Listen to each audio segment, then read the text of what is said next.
Hello everyone, this is Jitendra Kumar और आप सबका स्वागत है हमारा अपना यूट्यूब चैनल एडुकेयर एकेडमी में। आज मैं आ गया हूँ बिल्कुल एक नया वीडियो लेकर के class 9th the matter in our surrounding का पार्ट 3। राइट, पिछले वीडियो में हमने देखा था स्टेट्स ऑफ मैटर। वहाँ हमने सॉलिड देखा था, लिक्विड देखा था और गैस देखा था।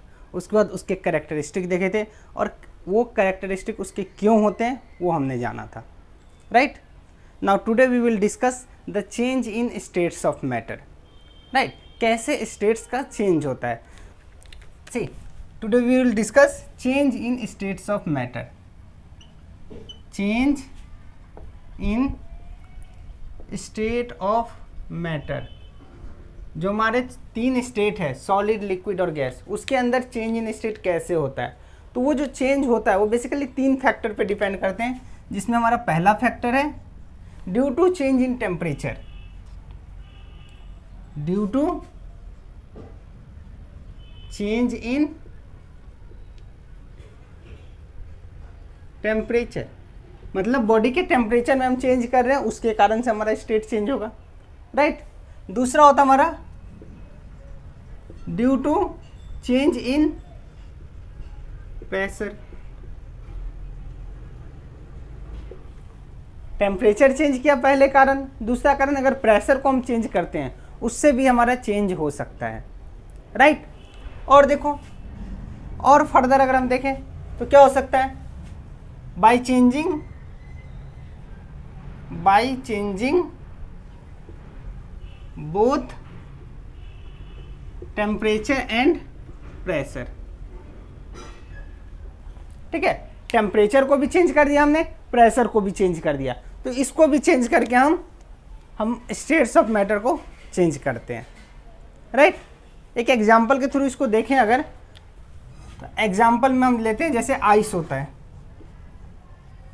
ठीक है, आइस को अगर हम हीट करते हैं, क्या करते हैं, टेम्परेचर को बढ़ाते हैं। आइस को अगर हम हीट करें तो टेम्परेचर हमने बढ़ाया, तो आइस क्या हो जाता है, वाटर के अंदर कन्वर्ट हो जाता है, वाटर हो गया। राइट, इसको फर्दर और हीट करते हैं, वाटर को और हीट कर रहे हैं, मीन्स और टेम्परेचर हम बढ़ा रहे हैं, और टेम्परेचर अगर वाटर को बढ़ाते हैं तो वो बदल जाता है स्टीम के अंदर। ठीक है, इसको अगर आप ध्यान से देखो तो आइस हमारा क्या है, सॉलिड फॉर्म ऑफ वाटर है, वाटर हमारा क्या है, लिक्विड फॉर्म ऑफ वाटर है, and this is gaseous form. ठीक है, तो ये हमने देखा क्या, टेम्परेचर हम चेंज कर रहे हैं तो उसके कारण से हमारा state of change in matter हो रहा है। सॉलिड आइस को हमने गर्म किया, वो वाटर में कन्वर्ट हुआ, वाटर को फर्दर और टेम्परेचर राइज किया, then water turn into steam. Clear. अब दूसरा देखते हैं कि चेंज इन प्रेशर, प्रेशर को चेंज करके हम कैसे स्टेट को चेंज कर सकते हैं। तो देखिए, प्रेशर का बहुत ज़्यादा इफेक्ट हमारे सॉलिड से लिक्विड जाने में नहीं होता है, लेकिन लिक्विड से जो गैसियस स्टेट जाता है या गैस से लिक्विड आता है, उसमें हम फ्रीक्वेंटली देखते हैं इसका स्टेट में चेंज हो। जैसे अगर हमारा सपोज करो कोई गैस है, एयर है। ठीक है, एयर क्या है, बेसिकली गैसियस फॉर्म में। ठीक है, अब इसको हम क्या करते हैं, इसको हमको ले जाना है वाटर के फॉर्म में, सॉरी वाटर एयर है, इसको हमको लिक्विफाई करना है, इसको हमको लिक्विड फॉर्म में ले जाना है, लिक्विड वाटर में कन्वर्ट करना है इसको। तो हम क्या करेंगे, प्रेशर इंक्रीज करेंगे,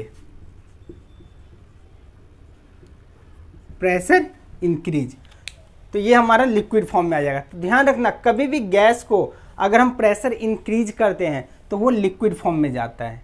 ठीक है, उसी तरह से लिक्विड को अगर हम उल्टा कर रहे हैं, लिक्विड का प्रेशर क्या कर रहे हैं, प्रेशर हम कर रहे हैं डाउन, प्रेशर डिक्रीज कर रहे हैं, तो प्रेशर अगर लिक्विड का डिक्रीज करते हैं तो ये हमारा गैसियस फॉर्म में आ जाता है। राइट, इसका एग्जांपल हम देखते हैं, एलपीजी जो होता है, या फिर हम कह सकते हैं सीएनजी, कंप्रेस्ड नेचुरल गैस। देखो एलपीजी में क्या होता है, हमारे घर में जो सिलेंडर आता है,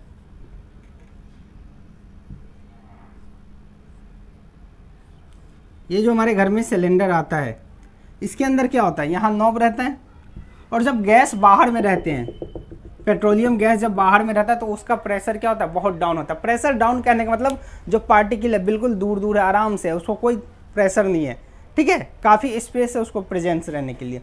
लेकिन जब इसको हम सिलेंडर के अंदर फिल करना होता है इसको, तो देखो कितना ये बाहर पूरे फैला होता है काफ़ी जगह के अंदर। अब इसको इसके अंदर लाना है तो यहाँ पे क्या हो गया, स्पेस कम हो गया। स्पेस कम होने के कारण हम प्रेशर जब डालते हैं तो ये इसके अंदर आता है सारा, तो छोटे से जगह में ये आ गया।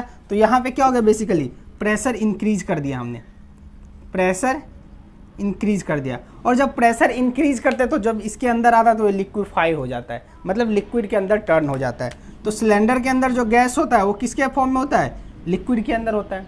जब ये गैस बाहर निकलता है तो फिर इसको क्या होता है, एटमॉस्फेयर में आ जाता है, मतलब प्रेशर फिर क्या होता है, कम हो जाता है। एटमॉस्फेयर का प्रेशर क्या होता है, इसके अंदर से कम है। जब एटमॉस्फेयर में आए, प्रेशर कम हो गया तो ये लिक्विड दोबारा से हमारा यहाँ गैस के अंदर टर्न हो गया। ठीक है, ठीक है। तो यहाँ हमें समझ में आया कि अगर गैसियस फॉर्म को प्रेशर हम अप्लाई करते हैं तो उसके कारण से गैस टर्न हो जाता है एयर के, लिक्विड के अंदर। और लिक्विड को अगर प्रेशर डिक्रीज करते हैं, ठीक है, तो वो टर्न हो जाएगा गैस के अंदर। तो ये देखा हमने दो स्टेट कैसे चेंज होता है, राइट। उसके बाद और फर्दर देखें तो बाय चेंजिंग बोथ टेम्परेचर और प्रेशर, मतलब दोनों एक साथ कर रहे हैं, टेम्परेचर भी बढ़ा रहे हैं और प्रेशर भी घटा रहे हैं, दोनों के साथ। दोनों उल्टा होगा, अगर टेम्परेचर बढ़ाएंगे प्रेशर घटाएंगे तो और जल्दी कन्वर्ट हो जाएगा। जैसे यही वाटर है, स्टीम है, ठीक है। तो यहाँ पे हमको क्या करना पड़ेगा, टेम्परेचर तो हमने बढ़ा रहा है और साथ में हम प्रेशर इसको क्या कर रहे हैं, रिड्यूस कर रहे हैं, प्रेशर हम कम कर रहे हैं। तो प्रेशर कम करने पे क्या होता है, वाटर एयर के अंदर कन्वर्ट हो जाता है, तो वाटर एयर के अंदर, तो ये और जल्दी हो जाएगा। क्लियर। तो यहाँ हमने देखा states of change of states of matter, right. अब देखो ये चेंज इन स्टेट, जो टेम्परेचर बढ़ाने से ऐसा क्या होता है जो चेंज इन स्टेट एक्चुअल में हो जाता है। तो देखो एक एग्जांपल देखते हैं कि अगर हम change in state of matter देखें ड्यू टू टेम्परेचर, तो टेम्परेचर अगर सॉलिड की बात करें तो सॉलिड के अंदर क्या होता है, सारे पार्टिकल काफ़ी क्लोज होते हैं। ये हमारा हो गया सॉलिड, ठीक है। अब देखो हमने टेम्परेचर बढ़ाया, हमने टेम्परेचर बढ़ाया, तो वो सिचुएशन याद करो जब आप क्लास में बैठे होते हो, वहाँ पे टीचर बिल्कुल स्ट्रिक्ट टीचर है, तो आप कौन से स्टेट में रहते हो, वो रिप्रेजेंट करता है हमारा सॉलिड स्टेट। तो उस समय क्या होता है, इंटरमोलिकुलर फोर्स, इंटरमोलिकुलर फोर्स वो क्या होता है, ज़्यादा होता है सॉलिड स्टेट में, और काइनेटिक एनर्जी वो कम होता है। ठीक है, बताया था ना क्लास का वो सिचुएशन जब बिल्कुल स्ट्रिक्ट टीचर हो, आप अपने जगह पे बैठे हुए और एकदम यहाँ इंटरमोलिकुलर टीचर की तरफ से जो फोर्स है कि बैठना है अपने जगह पे, उस कारण से आप अपने जगह पे सेटल हो बिल्कुल भी। ठीक है, अब काइनेटिक एनर्जी, आपका जो घूमने फिरने का जो टेंडेंसी है वो ऑटोमेटिक कम हो जाएगा। तो सॉलिड स्टेट में ये होता है। अब हम टेम्परेचर बढ़ा रहे हैं, सपोज करो टीचर तो आपके क्लास में स्ट्रिक्ट है ही, लेकिन आपके रूम का टेम्परेचर मैं बढ़ाया जा रहा हूँ, गर्मी का मौसम है और 10 हीटर और लगा दिया, क्या करोगे, बर्दाश्त करोगे, बर्दाश्त करोगे। उसके बाद ऑटोमेटिक आप डरना बंद कर दोगे और इंटरमोलिकुलर फोर्स जो था, जो टीचर का डर था आपके ऊपर, वो धीरे धीरे कम होगा और चाहोगे आप कैसे भी करके रूम से बाहर निकले, बोलो। और रूम से बाहर निकलना चाहोगे तो काइनेटिक एनर्जी का क्या हो जाएगा, बढ़ जाएगा। और काइनेटिक एनर्जी बढ़ जाता है और ईएमएफ मतलब इंटरमोलिकुलर फोर्स अगर कम होगा तो वो स्टेट हमारा आ जाता है लिक्विड स्टेट में। मीन्स यहाँ जो पार्टिकल था इसके अंदर वाइब्रेशन स्टार्ट हो जाता है, सब बाहर भागना चाहता है और बढ़ाए जा रहे, टेम्परेचर बढ़ाए जा रहे, तो टेम्परेचर बढ़ाने से ये दूर दूर होगा। अब पार्टिकल क्या हो गया, दूर दूर हो गया, आपने मूव करना शुरू कर दिया इधर उधर, डर कम हो गया आपके अंदर।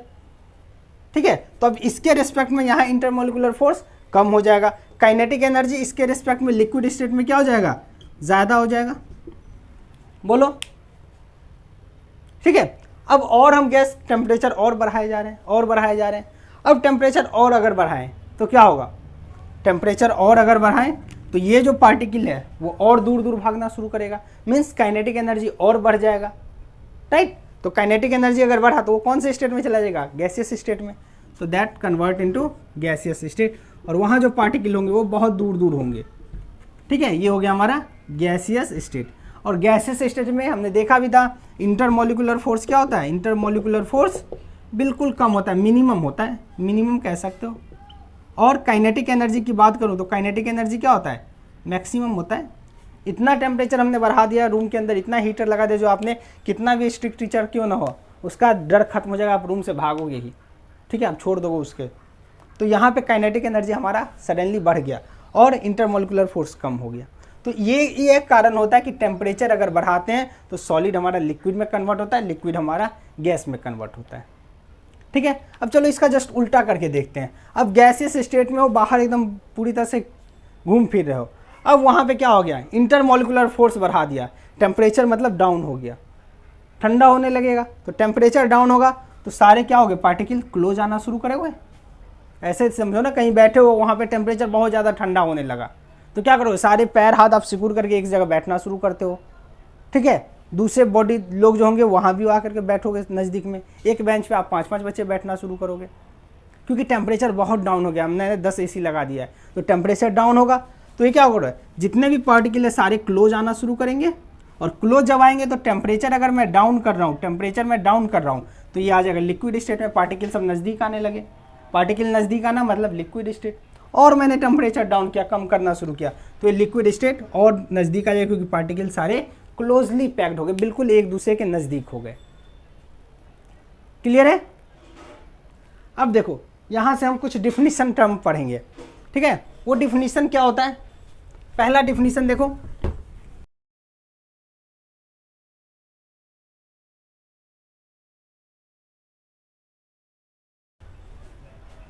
देखो कुछ टर्मिनोलॉजी है जिसको जानना जरूरी है।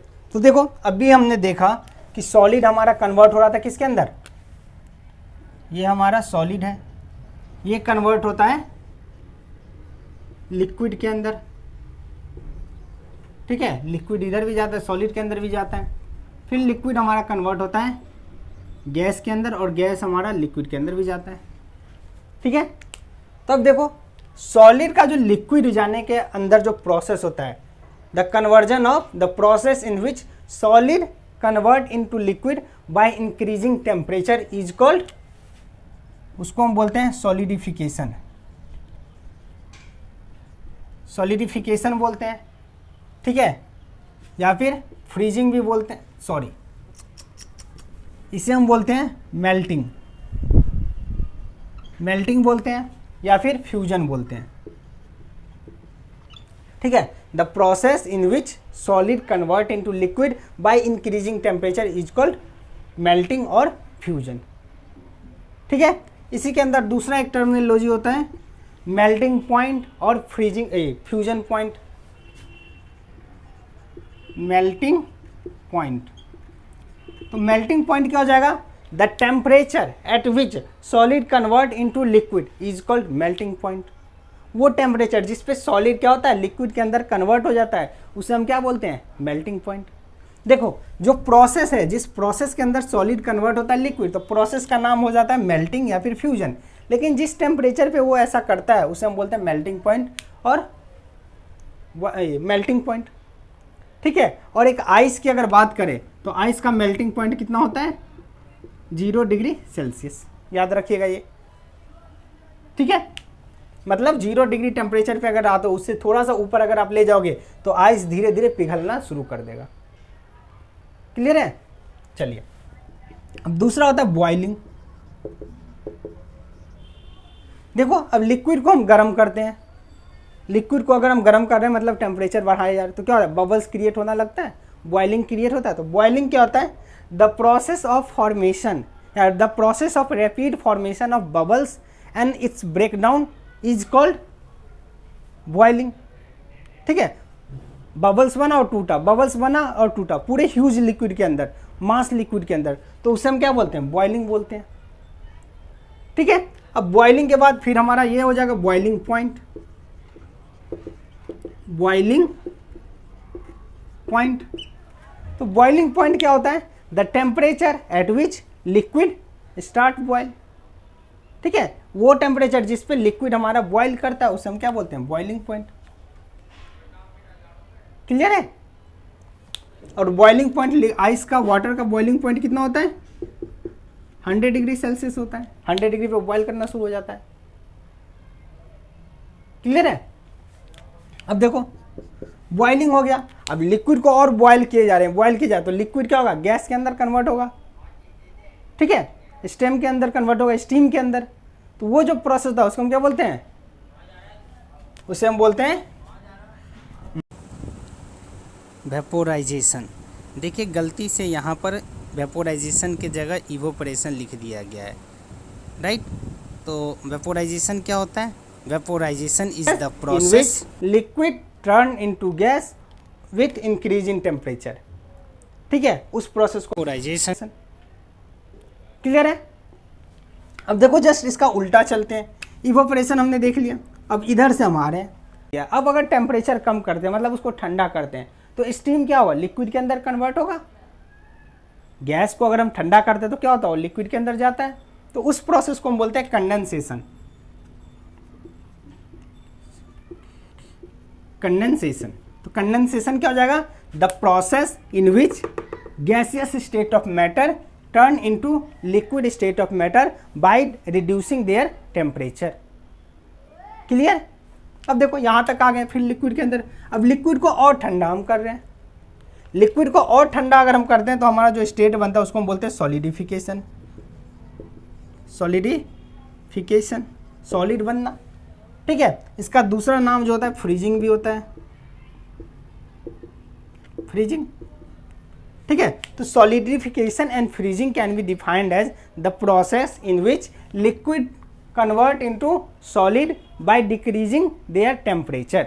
उसके टेम्परेचर को जब हम डिक्रीज करते हैं तो लिक्विड जो होता है वो हमारा सॉलिड स्टेट में जाता है, तो उसे हम सॉलिडिफिकेशन या फ्रीजिंग बोलते हैं, राइट। अब जिस टेम्परेचर पे ऐसा होता है, मतलब कोई पार्टिकुलर टेम्परेचर होता है, आगे हम देखेंगे कि एक पार्टिकुलर टेम्परेचर होता है, उसी टेम्परेचर पे लिक्विड हमारा सॉलिड के अंदर कन्वर्ट होगा, तो उस टेम्परेचर को हम क्या बोलेंगे, फ्रीजिंग पॉइंट। जैसे हमने यहाँ देखा था मेल्टिंग पॉइंट, तो इसको हम क्या बोलेंगे, freezing point, freezing point. Clear है। तो सॉलिड को गर्म किया लिक्विड, लिक्विड को गर्म किया गैस, अब गैस को ठंडा किया तो लिक्विड, और लिक्विड को और ठंडा किया तो सॉलिड हो गया। अब देखो कुछ स्पेशल प्रोसेस भी होते हैं कि अगर सॉलिड को हम गर्म करते हैं, कुछ ऐसे सब्सटेंस होते हैं जिस सॉलिड को अगर हम गर्म करें तो डायरेक्ट वेपर में कन्वर्ट हो जाता है। इन जनरल अगर किसी सॉलिड को गर्म करते हैं तो पहले लिक्विड में जाता है, फिर गैस में जाता है। लेकिन कुछ ऐसे सब्सटेंस होते हैं जिसको अगर हम गर्म करें तो वो सॉलिड स्टेट से डायरेक्ट पहुंच जाता कहाँ, गैसियस स्टेट में, ठीक है। और इस तरह के जो प्रोसेस करते हैं, ये जो प्रोसेस हो गया, the process in which solid direct turn into gaseous state by increasing temperature without going into liquid state is called sublimation. इसका नाम क्या होता है, सब्लिमेशन। इस प्रोसेस को हम बोलते हैं सब्लिमेशन, ठीक है। अब इसी का वाइस वर्सा देखो, वाइस वर्सा के अंदर क्या होगा, जब गैस को हम ठंडा करेंगे तो गैस को अगर ठंडा करते हैं तो नॉर्मल स्टेट में क्या होता है, वो लिक्विड में आता है। लेकिन यहाँ बिल्कुल उल्टा होगा, वो लिक्विड में नहीं आएगा, वो डायरेक्ट सॉलिड में चला जाएगा, ठीक है। तो इसको हम क्या बोलेंगे, उस प्रोसेस को हम बोलते हैं डीसब्लिमेशन। क्या बोलते हैं, डीसब्लिमेशन। इसका दूसरा नाम होता है वेपर डिपोजिशन भी बोलते हैं इसको, वेपर डिपोजिशन, या फिर डायरेक्ट डिपोजिशन भी लिखा रहता है, बहुत जगह डायरेक्ट डिपोजिशन भी लिखा रहेगा, तो कंफ्यूज मत होइएगा। तो देखिए, the process in which gas directly convert into solid without going into liquid state by decreasing their temperature is called desublimation और वेपर डिपोजिशन। क्लियर। अब ऐसा जो हमारा सब्लिमेशन या डीसब्लिमेशन वाले जो सब्सटेंस होते हैं वो कौन से होते हैं, तो देखो उसके एग्जाम्पल हैं कैम्फर, कैम्फर, नेफ्थलीन, नेफ्थलीन, ठीक है। उसके बाद होता है आयोडीन, और अगर बात करो तो इंडिगो। ये सब्सटेंस सब जो है इसको एमोनियम क्लोराइड, और अगर बात करो तो एमोनियम क्लोराइड। ये ऐसे सब्सटेंस है, और भी सब्सटेंस है, लेकिन ये मेन सब्सटेंस जिसको हम जानते हैं कैम्फर, जो हमारा कपूर होता है। कपूर को क्या करो आप, कभी धूप में रख दो तो कपूर आपको क्या होगा, सॉलिड से डायरेक्ट वेपर में कन्वर्ट हो जाएगा, वहाँ लिक्विड नहीं आपको दिखेगा, ठीक है। नेफ्थलीन बॉल, जो कपड़े में जो मॉथ बॉल होता है, कीड़े वगैरह ना लगे इसके लिए एक अलग सा स्मेल जो होता रहता है बदबूदार, उसको हम कपड़े के अंदर बॉक्स के अंदर डाल देते हैं ताकि हमारा कपड़ा को काटे ना कीड़ा, वो जो होता है नेफ्थलीन बॉल का बना हुआ होता है। तो वो जब वेपर होता है, गर्मी बढ़ती है अंदर में, तो वो धीरे धीरे वेपोराइज होता है, उसके कारण से वहाँ पे स्मेल फैला हुआ रहता है, लेकिन वो लिक्विड नहीं होता। अगर लिक्विड होता तो हमारे कपड़ा पे दाग भी आ जाता है इसका। ठीक है, आयोडीन हो गया, इंडिगो नील जो हमारा होता है, ठीक है, उसको अगर गर्म करते हैं तो डायरेक्ट हमारा सॉलिड से लिक्विड गैसियस स्टेट में जाता है। क्लियर है? तो ये सारे हमारे अमोनियम क्लोराइड, ये सारे हमारे एग्जाम्पल हो गए जो सब्लिमेशन और सब्लिमेट को शो करते हैं। क्लियर? तो यहां हमने देखा स्टेट्स ऑफ मैटर कैसे चेंज होता है। अब देखते हैं इसका क्या प्रैक्टिकली ऐसा होता भी है या बस हम थ्योरेटिकली बात करें कि कैम्फर, नेफ्थलीन, आयोडीन ऐसा होता भी है। तो इसके लिए एक एक्सपेरिमेंट अभी हम देखते हैं। क्लियर है?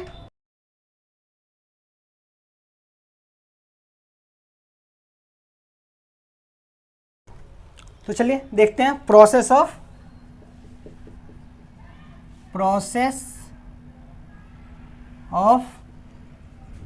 सब्लिमेशन।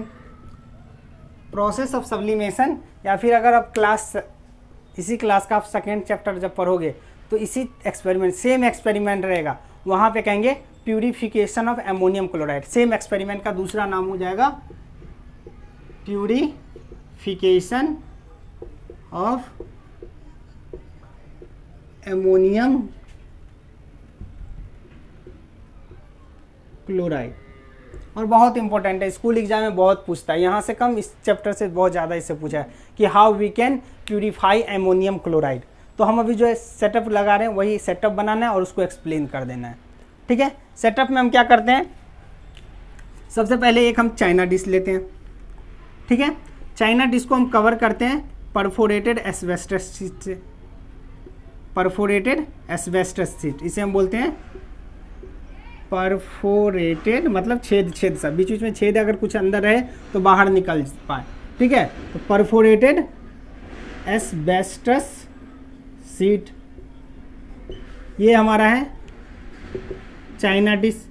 बेसिकली एक तरह का बर्तन है। अब इसको हम स्टैंड पे अपना लगाते हैं, ये हमारा स्टैंड हो गया, स्टैंड पे हमने लगाया और यहाँ पे हम हीट करना इसको शुरू करते हैं। अभी स्विच ऑफ है, अभी हमने हीट करना शुरू नहीं किया। इसके ऊपर हम क्या करते हैं, फेनल लगा देते हैं।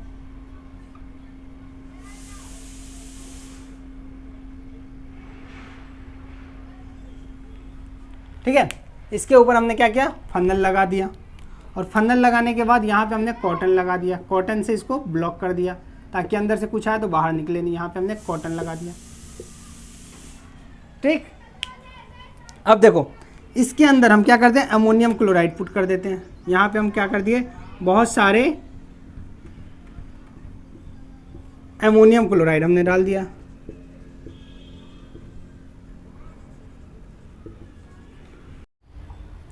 ये है हमारा इन्वर्टेड फनल, इन्वर्टेड फनल। ठीक है, अब क्या करते हैं, इसको हीट, हमने स्विच यहाँ दबाया और हीट करना शुरू किया एट लो फ्लेम। याद रखना लो फ्लेम पे हम कन्वर्ट करते हैं। ठीक है, और ये जो अमोनियम क्लोराइड है ये इम्प्योर फॉर्म में है, इम्प्योर फॉर्म में है। ठीक है, तो इसको अगर हम गर्म करते हैं तो गर्म करने के कारण क्या होता है, जो प्योर अमोनियम क्लोराइड होता है वो वेपर में कन्वर्ट होता है, क्योंकि सब्लिमेशन वाला सब्सटेंस है। तो इसको अगर हम गर्म करेंगे तो सॉलिड से डायरेक्ट गैस में कन्वर्ट होगा, तो गैस में कन्वर्ट हुआ और ये इससे होते हुए बाहर निकलेगा।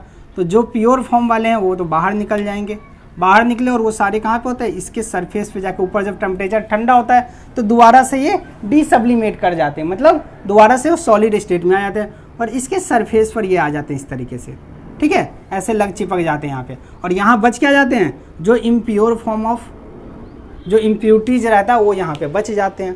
तो यहाँ हमने क्या देखा, सॉलिड से डायरेक्ट गैस में कन्वर्ट हुआ और ऊपर जाके गैस में गया, टेम्परेचर ठंडा था तो दोबारा सॉलिड के अंदर कन्वर्ट हुआ। तो इसी को हम बोलते हैं प्रोसेस ऑफ सब्लिमेशन।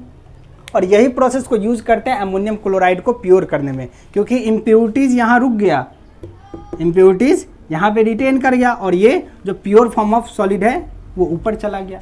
और यहाँ जो प्योरेस्ट अमोनियम क्लोराइड जो ऑब्टेन्ड होता है, ये जो pure form of ammonium chloride है, इसको हम हाथ से ऐसे या स्पैचुला की मदद से इसको स्क्रैच करके बाहर निकाल देते हैं। तो ये जो इसको हम बोलते हैं सब्लिमेट बोलते हैं, सब्लिमेट। मेड, या फिर इसको कह सकते हैं हम pure form of ammonium chloride. Clear है? तो यहाँ हमने देखा सब्लिमेशन प्रोसेस कि अगर हीट को हम गर्म करते, सॉलिड को अगर हम गर्म करते हैं, कुछ ऐसे सॉलिड होते हैं जिसको हम गर्म करते हैं तो डायरेक्ट गैसियस स्टेट में जाता है। क्लियर है? चलो आगे अब देखते हैं।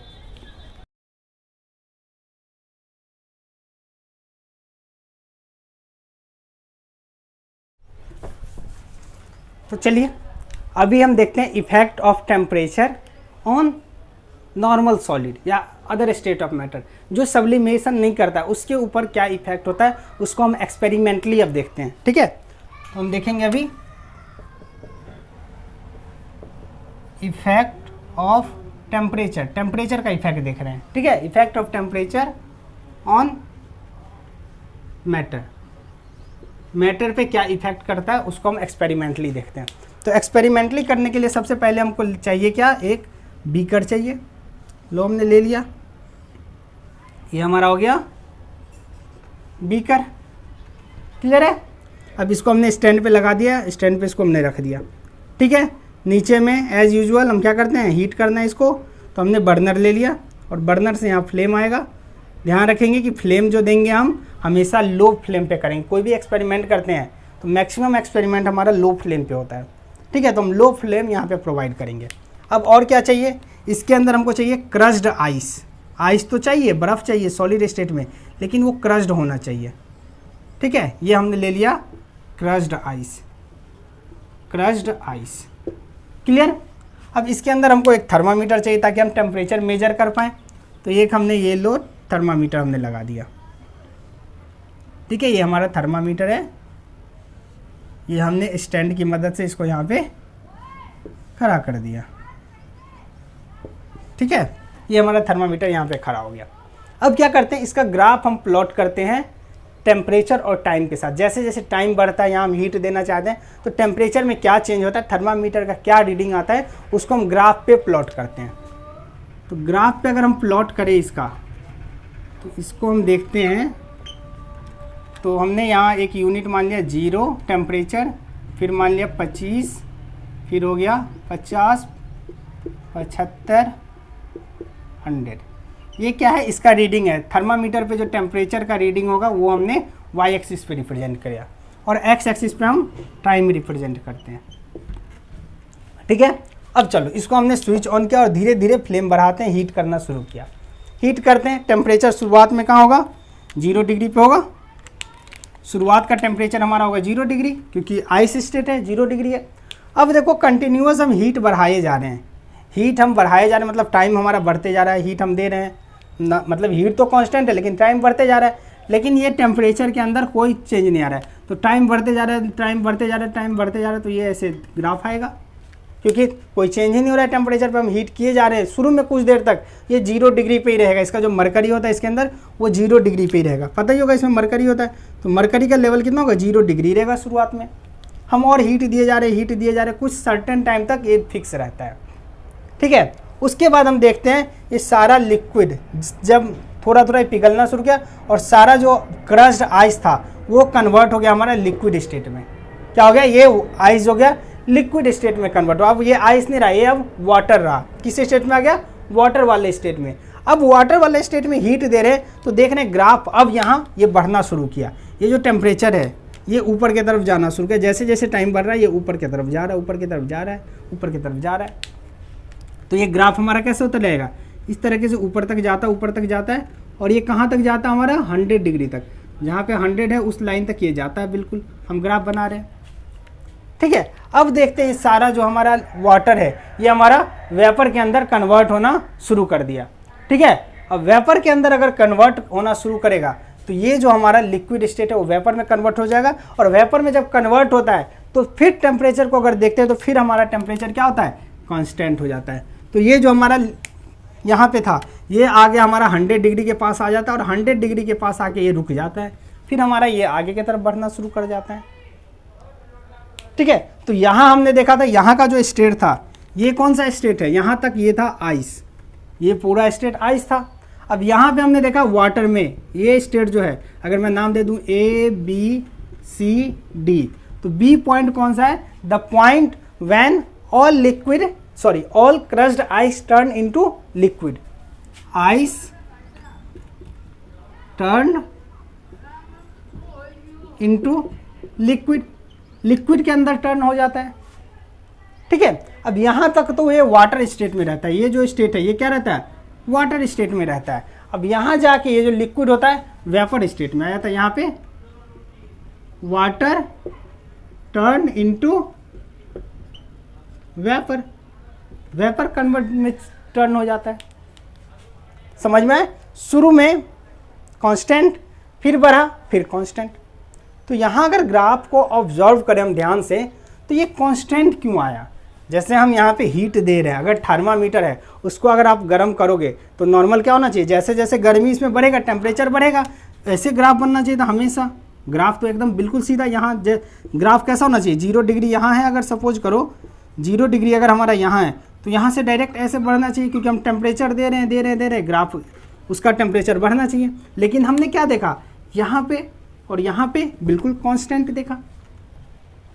तो ये क्यों होता है? ये कांस्टेंट ग्राफ क्यों आया? टेम्परेचर शुरुआत में क्यों नहीं बढ़ा? ठीक है, तो इसको एक्सप्लेन कर सकते हैं हम। एक कॉन्सेप्ट आता है, उसको हम बोलते हैं लेटेंट हीट। कौन सा heat? Latent heat. Latent heat. ठीक है, अब लेटेंट हीट क्या होता है?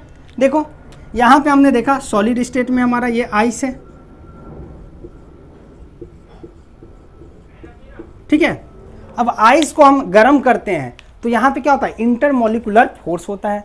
तो उस जो हम हीट शुरू में प्रोवाइड करते हैं, वो सारा हीट यूज अप हो जाता है to break the intermolecular force between the particles of matter. ठीक है, मैटर के अंदर जो पार्टिकल्स है उसके अंदर जो इंटरमोलिकुलर फोर्स है, जो बांध है, जोड़ है, उसको तोड़ने में ये सारा हीट हमारा यूज हो जाता है। इस कारण से ये हीट हमारे टेम्परेचर से पकड़ से बच जाता है। हमारा थर्मामीटर के नॉट टेम्परेचर, हमारे थर्मामीटर के पकड़ से बच जाता है। ठीक है, हिडन रह जाता है, इसलिए यहाँ पे टेम्परेचर हमारा नहीं बढ़ता है। तो ये लेटेंट का मतलब भी होता है हिडन। हिडन मतलब ऐसा एनर्जी या ऐसा हीट जो छुपा हुआ रह जाए, टेम्परेचर थर्मामीटर के पकड़ में ना आए। तो इस कारण से यहाँ हमारा टेम्परेचर बच गया। ठीक है, तो इसको हम, ये जो स्टेट है, ये जो टेम्परेचर होता है, इसको हम बोलते हैं latent heat of fusion. Latent heat of fusion, क्योंकि फ्यूजन वाले प्रोसेस में हुआ है, सॉलिड से लिक्विड जाने के केस में लेटेंट हीट आया है। ठीक है, अब देखो अगला फिर हमने यहाँ देखा, यहाँ तो बिल्कुल सही है, हमारा हीट दे रहे हैं, ये बढ़ते जा रहा है, क्योंकि एक बार लिक्विड स्टेट में आ गया। अब लिक्विड स्टेट में जब आ जाता है, ये आ गया हमारा क्या? लिक्विड स्टेट में। ये हमारा आ गया लिक्विड स्टेट में, ये हो गया हमारा लिक्विड। अब देखो लिक्विड को जब गैस में कन्वर्ट होना होता है, तो फिर इसके अंदर जो इंटरमोलिकुलर फोर्स बचा खसा, जो इंटरमोलिकुलर फोर्स होगा, उसको भी हमको ब्रेक करना पड़ेगा। Right, and this intermolecular force can be broken by the heat that we provide by the burner. ठीक है, जो बर्नर से हम हीट दे रहे हैं उसके कारण से इंटरमोलिकुलर फोर्स ब्रेक होगा और फिर हमारे थर्मामीटर के पकड़ से बच जाएगा। ठीक है, और ये हमारा टेम्परेचर जो होगा यहाँ से कांस्टेंट रहेगा और ये कन्वर्ट हो जाएगा हमारा कौन सा स्टेट में? वेपर स्टेट में। ठीक है, तो एक बार हमने यहाँ पे देखा हीट, तो इसका हमने नाम दिया लेटेंट हीट ऑफ फ्यूजन। अब एक बार हम यहाँ पे देख रहे हैं, ठीक है, इवोपोरेशन प्रोसेस में, तो इसको हम क्या बोलते हैं? इसको हम बोलते हैं लेटेंट हीट ऑफ वेपोराइजेशन। क्या बोलते हैं इसे हम? Latent heat of vaporisation. ठीक है, यहाँ पे लेटेंट हीट ऑफ फ्यूजन, यहाँ पे लेटेंट हीट ऑफ वेपोराइजेशन। ठीक है, तो एक क्वेश्चन पूछ देता है सिंपल सा, why the temperature is not change during the conversion of state from solid to liquid और from liquid to gas? Temperature का चेंज क्यों नहीं होता है? ठीक है, तो इसका सिंपल सा आंसर होगा, this is because of latent heat of fusion और वेपोराइजेशन। अगर यहाँ का पूछ रहा है तो फ्यूजन, यहाँ का पूछा तो वेपोराइजेशन। अगर दोनों को कॉमन दे करके पूछ रहा है तो हम लेटेंट हीट डायरेक्ट यूज करेंगे। तो this is because of latent heat when we provide energy, that energy is use up in breaking the bond between the particles of matters so it escapes from the thermometer, right? That's why the temperature is not increasing during the change in states of matter. समझ में आया? अब देखो इस दोनों का definition देखते हैं क्या होता है, लेटेंट हीट ऑफ फ्यूजन और लेटेंट हीट ऑफ वेपोराइजेशन क्या होता है, इसको हम डिटेल में और देखते हैं।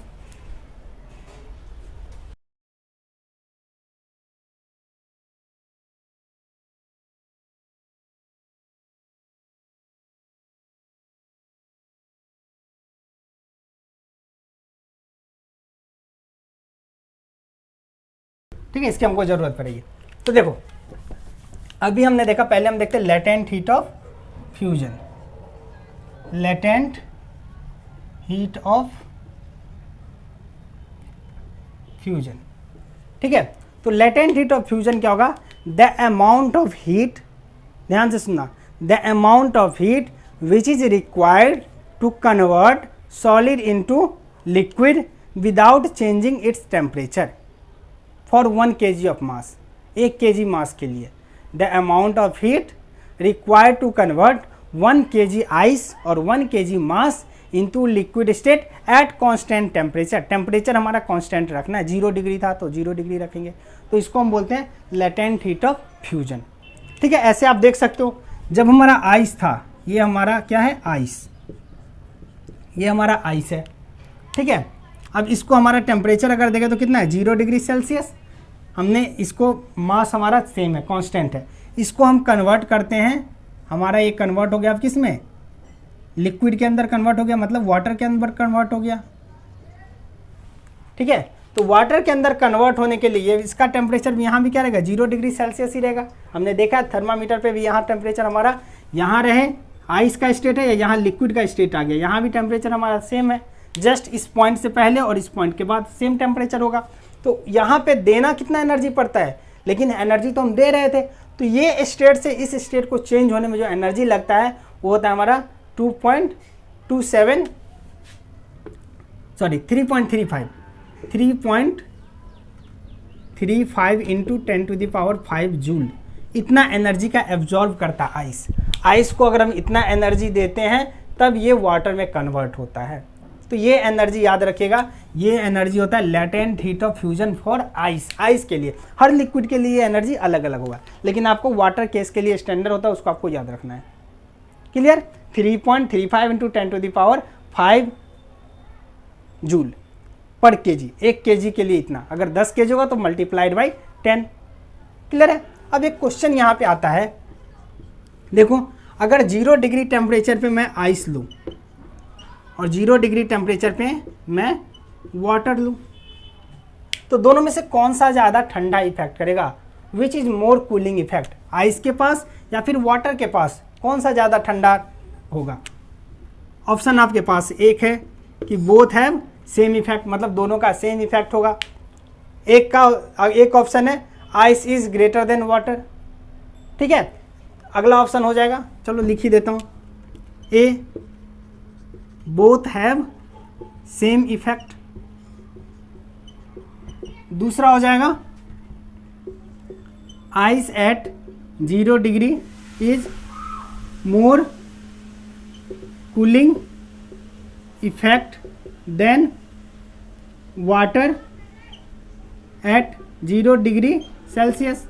तीसरा क्वेश्चन इसी में, तीसरा पॉइंट जो हो जाएगा ए बी, यहाँ हमने इसको सी कर दिया, इसमें कह सकते हैं हम water at 0 degree Celsius is more cooling effect than ice at 0 degree Celsius. और तीसरा it depend on quantity of ice and water. ठीक है, आइस और वाटर के क्वांटिटी पे डिपेंड करे। 4 ऑप्शन है, मतलब क्वेश्चन समझ लो, 0 डिग्री सेल्सियस पे हमारा आइस भी है, 0 डिग्री सेल्सियस पे वाटर भी है, तो ज़्यादा कूलिंग इफेक्ट कौन करेगा, ज़्यादा ठंडा कौन होगा, ज़्यादा ठंडा कौन करेगा? पहला बोथ हैव आइस और वाटर दोनों का सेम इफेक्ट होगा, दोनों सेम ठंडा करेगा क्योंकि दोनों का टेम्परेचर 0 डिग्री सेल्सियस है। दूसरा, आइस ज़्यादा ठंडा होगा वाटर के रिस्पेक्ट में। तीसरा, वाटर ज़्यादा ठंडा होगा आइस के रिस्पेक्ट में। और चौथा, ये डिपेंड करेगा कि ज़्यादा वाटर ले रहे हैं या ज़्यादा आइस ले रहे हैं। ठीक है, तो देखो इसका सिंपल सा जो आंसर होगा वो क्या होना चाहिए। देखो टेम्परेचर तो हमारा 0 डिग्री सेल्सियस है, लेकिन इसको हमने इतना एनर्जी दिया, आइस को हमने 3.35 × 10⁵ जूल एनर्जी दिया, तब ये जा करके इसमें कन्वर्ट हुआ। ठीक है, तो जो वाटर स्टेट होगा उसके पास इतना एनर्जी ज़्यादा होगा, और एनर्जी अगर ज़्यादा होता है टेम्परेचर ज़्यादा हो गया एक तरह के। ठीक है, तो एनर्जी ज़्यादा होने के कारण वाटर हमारा कम इफेक्ट करेगा, और आइस, ये जो ऑप्शन बी है वो सही हो जाएगा। Ice at 0 degree Celsius is more cooling effect than water at 0 degree Celsius. Clear है, तो ये था हमारा लेटेंट हीट ऑफ फ्यूजन। इसी के बाद हमारा आता है लेटेंट हीट ऑफ वेपोराइजेशन।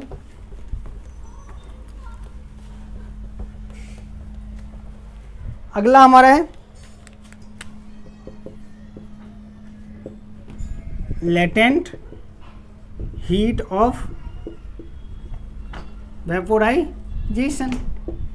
तो ये क्या होगा, the amount of heat which is required to convert 1 unit mass of liquid into gaseous state at its boiling point. उसके बॉइलिंग पॉइंट पे क्या करते हैं, लिक्विड स्टेट को गैसियस स्टेट में कन्वर्ट करने के लिए जो एनर्जी लगता है उसको हम क्या बोलते हैं, लेटेंट हीट ऑफ वेपोराइजेशन।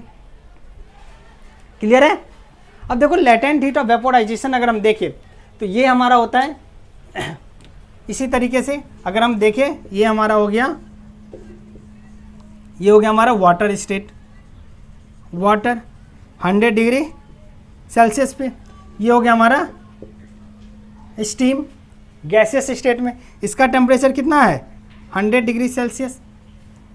अब देखो इससे हमको इस स्टेट में जाना है, तो इसको वाटर को हमको क्या करना पड़ता है, ज़्यादा एनर्जी देना पड़ता है। यहाँ देख रहे हो एनर्जी हम दे रहे हैं, और ये जो एनर्जी देते हैं लेकिन टेम्परेचर बढ़ता नहीं है। 100 डिग्री 100 डिग्री, यहाँ भी 100 डिग्री है, यहाँ भी 100 डिग्री है, लेकिन एनर्जी तो हम दिए जा रहे हैं। तो ये एनर्जी कितना देना पड़ता है, 22.5 × 10⁵ जूल का एनर्जी हमें देना पड़ता है।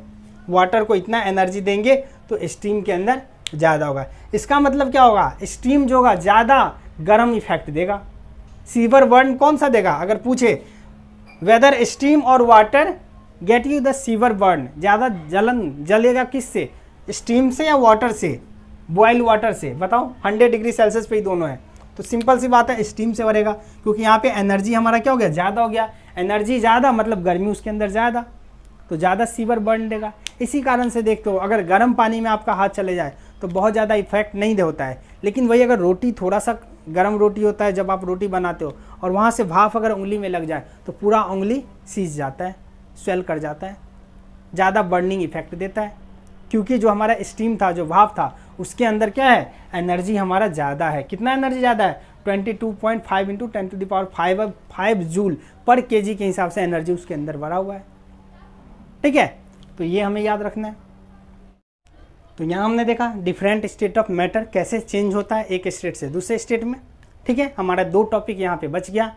एक तो रह गया हमारा इवोपरेशन रह गया, ठीक है, उसके बाद ह्यूमिडिटी रह गया। तो अगले वीडियो में इसको हम देखेंगे। तो आप लोग चैनल को सब्सक्राइब कर लीजिए ताकि आपको जब वीडियो अपलोड हो तो आप लोगों के पास नोटिफिकेशन आ जाए, राइट। और ज़्यादा से ज़्यादा शेयर कीजिए। मिलते हैं नेक्स्ट वीडियो में। Till then good bye, thank you.